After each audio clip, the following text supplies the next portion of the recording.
Olá! Nossa aula de hoje é sobre as grandes civilizações. Todas as civilizações antigas nasceram às margens do rio.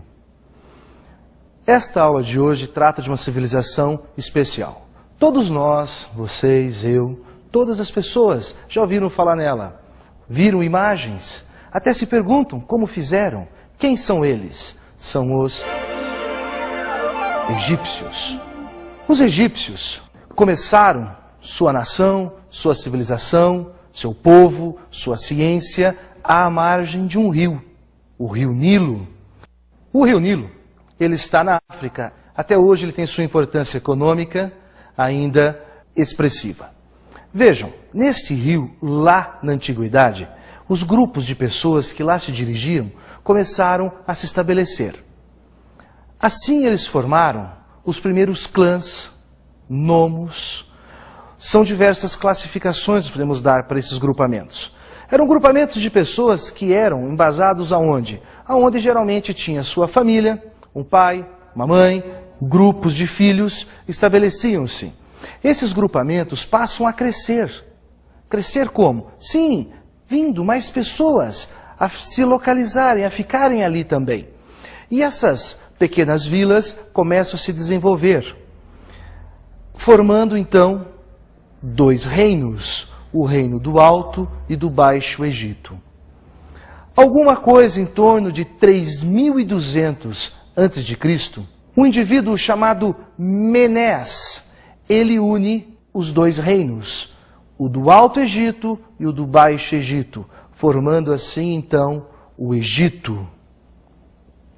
Egito este, que nós conhecemos pela sua religião, pela sua cultura, pela sua literatura, que nós vamos trabalhar nesta aula de hoje. Vejamos, para essa civilização nascer, ela tinha o rio, ela tinha a caça, ela tinha a pesca, mas todos nós sabemos, o Egito é cercado por desertos, montanhas. Como que esse povo podia viver numa região de deserto, seca? Mas os egípcios pensaram em algo que até hoje se usa, o que nós chamamos de irrigação. Ou seja, quando o rio fazia sua cheia, a sua vazante, eles faziam pequenos canais. Cada canal desse tinha, ao fim, uma cisterna, e de cada cisterna, novos canais. Então imaginem, o rio encheu, a água passou pelos canais, encheu a cisterna, passou pelos canais, encheu as cisternas, passou pelos canais, encheu as cisternas. O rio baixou, veio a seca. A minha plantação precisava de água. Claro, aí nós vamos nas cisternas. Liberamos a água pelos canais e então nós temos toda a nossa plantação irrigada. Graças a essa irrigação, essa civilização desenvolveu-se durante centenas de anos. Essa civilização chegou ao seu apogeu. Apogeu? Sim, o apogeu. Vocês conhecem algo das grandes pirâmides? Já ouviram? Claro que já viram. Que eram as pirâmides? Túmulos, monumentos. A priori, elas eram túmulos. Criadas no que nós chamamos do Antigo Império. Essa divisão de Antigo Império, Médio Império e Novo Império é didática. Eles não separavam desta forma. Eles separavam, sim, por dinastias. Dinastia, o que é uma dinastia? Dinastia é quando uma pessoa que governa deixa o trono para seu filho, para seu neto, para seu bisneto, sempre a mesma família, até que de repente alguém toma este poder, então inicia-se uma nova dinastia. Assim sendo, as grandes pirâmides, Quéops, a grande pirâmide, Quefren, Miquerinos, no Egito não existe apenas 3 pirâmides. Existem muitas pirâmides, porém, estas 3 pirâmides são as pirâmides mais famosas, mais expressivas do Antigo Egito, do Novo Egito, e até hoje elas nos causam ainda impressões. Eles não fizeram só as pirâmides, fizeram enormes templos, como, por exemplo, ao lado da pirâmide, existe uma grande, vamos chamar de estátua. um grande monumento, a Esfinge. Porém, esse período que nós estamos vendo, que é o Antigo Império, ele foi um período não militarista. Ele foi um período de muita paz interna. O Egito vivia uma tranquilidade. Só que a riqueza do faraó, a riqueza dos sacerdotes, começaram a preocupar, começaram a causar convulsões internas. O povo teve que pagar muito imposto. E isso causa problemas sérios num governo. Vocês veem, hoje em dia, quando o povo se rebela, o governo é eleito, ou o governo posto, ou o governo ditatorial, ele sempre tem que tomar algumas atitudes. Imagine então na antiguidade isto, aonde a lei mais forte era a lei da espada. Então essas revoltas internas vão culminar com o fim do Antigo Império. Quando ele termina, vai começar uma nova fase do Egito, o Médio Império. Mas o Médio Império começa com uma história triste para os egípcios. Imaginem vocês aí, um escudo de bronze, uma espada de bronze, um capacete de bronze. Aí um outro exército vindo fazer a guerra. Esse exército eram os Ixos. Ixos, o que é isso? Ah, vocês conhecem a região que eles são oriundos. Eles são oriundos lá da Mesopotâmia. E eles tinham algo que os egípcios não tinham. O carro de guerra. Carro de guerra? Ah, professor, eles tinham tanque? Não. Tinham plataformas? Não. Lembram-se do soldado que eu falei há pouco? Com todo o seu armamento de bronze? Os Ixos tinham bigas. Biga é aquela coisinha aonde ela é puxada por 1 ou 2 cavalos. O indivíduo fica em cima a um carrinho com 2 rodas. Vocês viram isso já em filme romano? Aquelas rodas com metais ao lado, usando espadas de ferro. Quando o egípcio erguia o escudo, descia a espada. Claro, cortava o escudo, o braço, a cabeça e mais um pouco do indivíduo. Então, que exército poderia resistir a esses Ixos? O Egito sucumbiu. Os Ixos passaram a dominar. Dominaram durante muitos anos o Egito.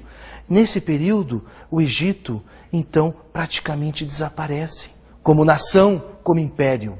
Os hebreus são convidados a entrarem no Egito pelos Ixos. Esses Ixos, depois de passar muitos anos, eles acabam sendo expulsos do Egito. Esse período vai ser marcado por uma grande expansão militar, porque os Ixos ensinaram os egípcios a serem militaristas, pensar em conquistas. Vai ser um período onde eles vão dominar gigantescas extensões de terras. Ramsés II foi um grande faraó. Ele fez um grande acordo com os hititas, guerra que durou durante muitos anos. Só para se ter uma ideia, Ramsés II governou durante 67 anos. Como ele ia acabar com a guerra? Primeiro ele conquistou, convenceu o rei hitita e casou-se com a filha dele.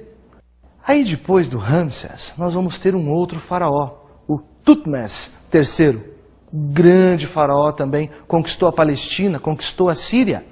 Então, ainda neste período, nós vamos ter esse Egito fazendo toda essa grande expansão. Esse Egito, onde ele vai conquistar a África, a Mesopotâmia, uma parte da Europa, ele vai expandir seu império, seus conhecimentos. Egito esse que tenha seu esplendor na construção de grandes templos, na construção de mais pirâmides, na construção de canais. Então, esse período vai ser um período muito rico para o Egito. Porém, tem um faraó chamado Necau. Professor, o que esse Necau fez? Qual a importância dele? Vocês já viram no jornal, na televisão, nas revistas, que o canal de Suez está lá no Oriente Médio hoje, onde passam os navios de petróleo, aonde é motivo até de guerras? Curiosidade. Necau mandou construí-lo, não o canal de Suez, com toda a sua extensão, mas um pequeno canal ligando o Mediterrâneo ao Índico. Por quê? para estimular o comércio. Pensem, o comércio, ele é que movimenta toda a economia. Tanto na Mesopotâmia ele movimentava a economia, quanto no Egito. Da onde vem a riqueza desses povos? Do comércio. Quem governava no Egito eram os faraós. O faraó era considerado filho de um deus. Então o governo, ele era um governo teocrático. Vejam, do grego, theo, Deus, crático, governo, governo de Deus. Simplificando um pouco, trazendo para os nossos dias atuais, nós vivemos em uma democracia. Demo, povo, cracia, governo, governo do povo. Como o governo lá era teocrático, então o governo era feito em nome de Deus, que era exercido pelo faraó. Esse faraó, ele estava ao topo da pirâmide social. A pirâmide social egípcia era composta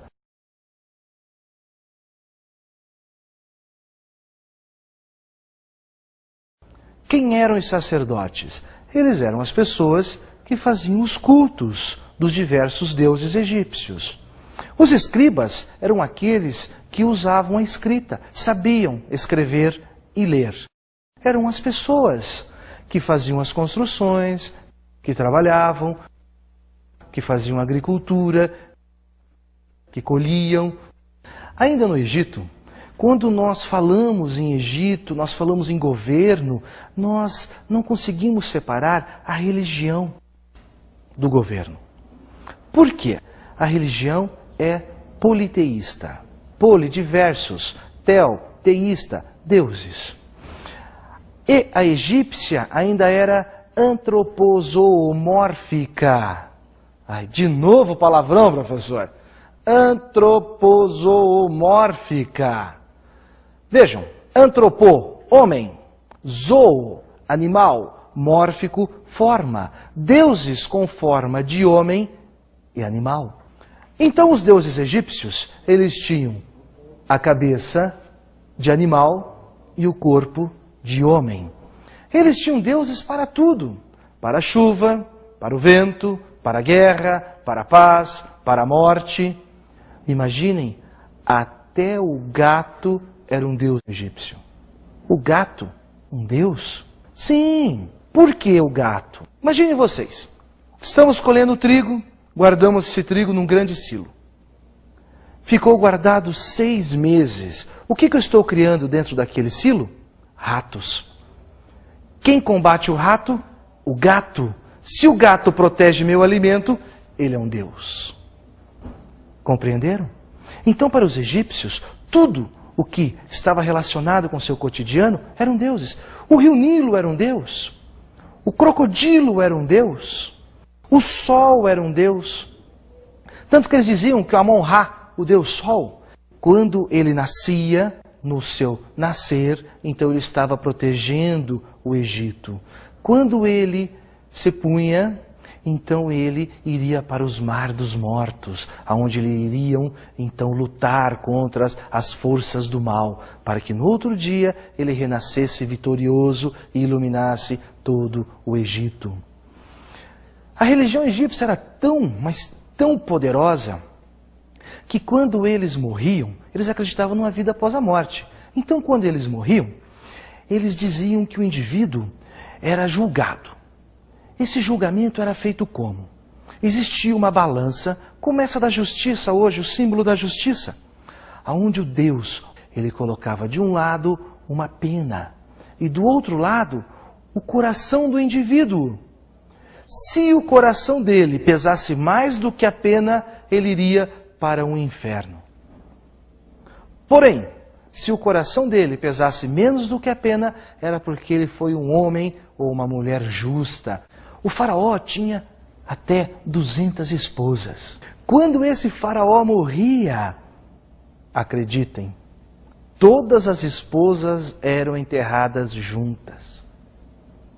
Os escravos eram enterrados juntos. Alguns soldados eram enterrados juntos. Alguns servos eram enterrados juntos. Para quê? Para servir o faraó no além-vida. Que dureza! Porém, vejam como a religião era séria no Egito, como os indivíduos levavam a sério isso. Esse panteão de deuses existentes no Egito, eles vão passar durante todas essas dinastias. Porém, tem um momento no Egito onde um faraó, ele muda o culto. O culto de Amon-Ra é transformado para o culto de Atom. Atom, Deus único. Ih, professor, que confusão! Ele era politeísta, antroposomórfico, agora virou monoteísta. Isso mesmo, monoteísta, apenas um Deus. Um Deus, sim, um culto monoteísta. Um faraó chamado Amenófis IV cria o culto do deus Atom. Ele proíbe o culto dos demais deuses dentro do Egito. O Atom passa a ser um deus único.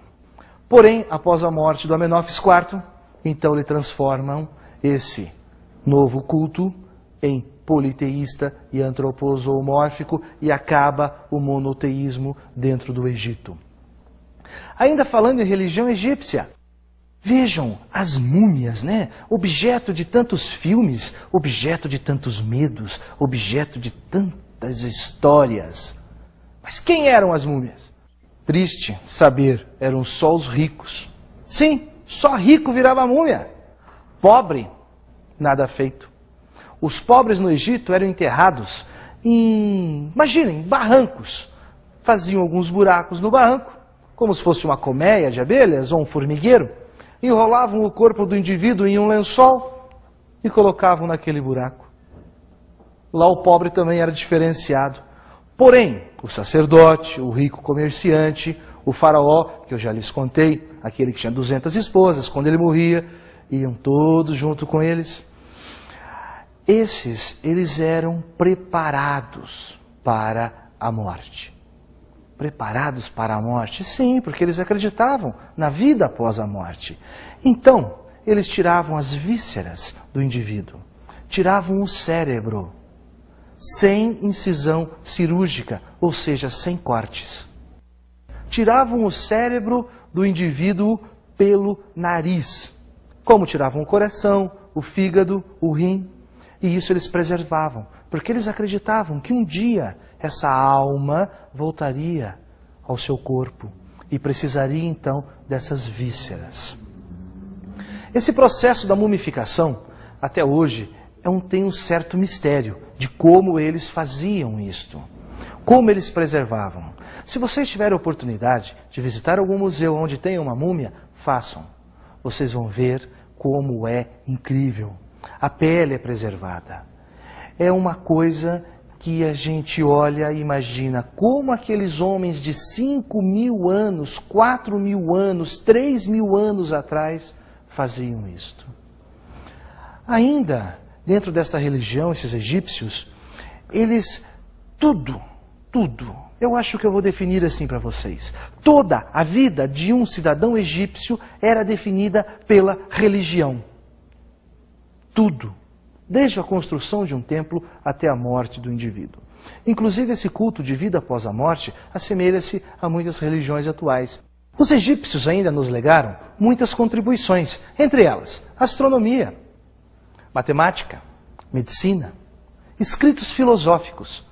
Na matemática, tem alguns escritores que afirmam que a base da pirâmide ela equivale a 10 campos de futebol, que se multiplicada por um X número, ela vai dar a distância exata entre a Terra e o Sol, entre a Terra e a Lua. Se a Terra tivesse um ponto de equilíbrio, a pirâmide de Quéops está bem sobre ele. A grande pergunta, né? Como é que os egípcios conheciam este avançado cálculo? Então vou mais longe. Ramsés, quando morreu, foi enterrado. Fizeram ao túmulo dele uma enorme caverna. No fundo desta caverna, a estátua dele. Ao lado, os deuses. Agora vem a grande curiosidade. Apenas no dia do aniversário de Ramsés, o sol adentra a caverna e ilumina a estátua. como que os egípcios tinham este conhecimento astronômico e matemático. Vejam, isso envolve movimento de rotação, translação da Terra. Envolve a questão da própria posição solar. Envolve todo o conhecimento do nosso sistema planetário. Oficialmente eles não conheciam. Como é que eles eram capazes de fazer esses cálculos? Então são legados que nos chegam, mas legados que nós não podemos explicar. Tinham conhecimento? Tinham. Esse conhecimento ficou lá. Na medicina, mesmo quando eles faziam essas múmias, eles tinham que ter um conhecimento científico. Como é que preservam a pele? Como é que preservavam as vísceras? Tinha que ter algum tratamento químico. Porém, o que eles utilizavam, nós não temos este conhecimento hoje. A nível de curiosidade também, eles tratavam os dentes. Faziam pequenas obturações. Estamos falando 5.000 anos. Então, esse legado foi passado. Só que o conhecimento de como eles faziam, nós não temos. Agora nós vamos falar de um novo povo, os hebreus. Quem são os hebreus? Esses hebreus, eles são conhecidos hoje, na atualidade, como o povo que vive lá no Oriente Médio. Qual deles? Tem tantos? Sim, nós chamamos eles de judeus. Israel, o Estado de Israel. Israel é ocupado por os hebreus, a grosso modo. Por que a grosso modo? Esses hebreus eram um povo nômade. Viviam em diversas partes da caça, da pesca, da coleta. Esses hebreus ainda, eles tinham uma peculiaridade no mundo antigo. Qual era ela? Eles eram monoteístas. Imaginem, todas as civilizações em volta eram politeístas, adoravam diversos deuses. Porém, os hebreus adoravam apenas um Deus.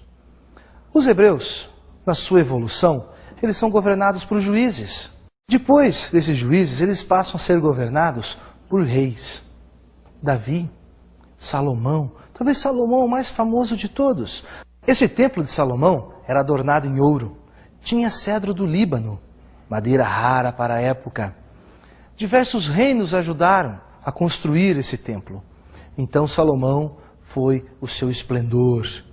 Porém, ainda nessa fase dos reis, ocorreu algo dentro do mundo hebreu, ou do reino hebreu. O cisma das 12 tribos. Ainda os hebreus nos legaram algumas contribuições.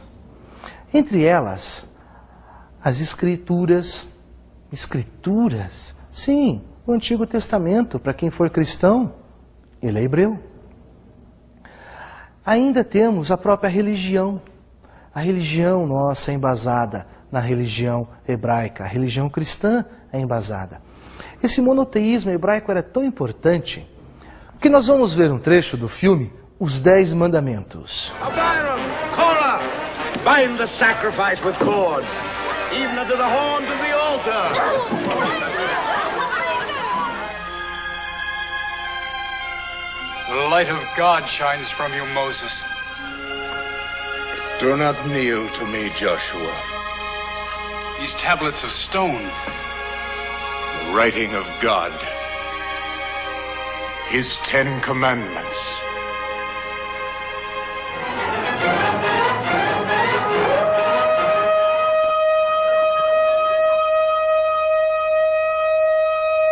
Moses!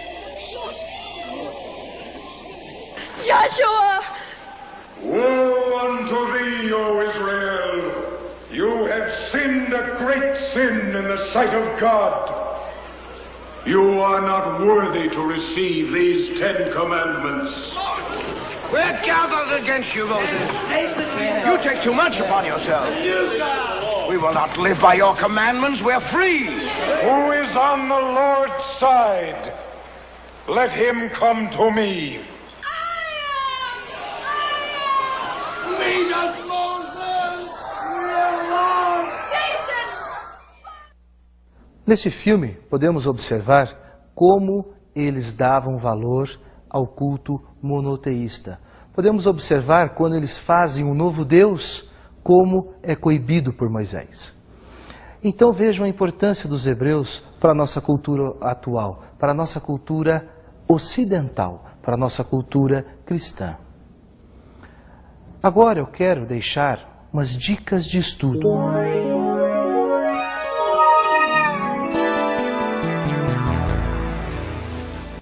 Vou pedir que vocês assistam 3 filmes.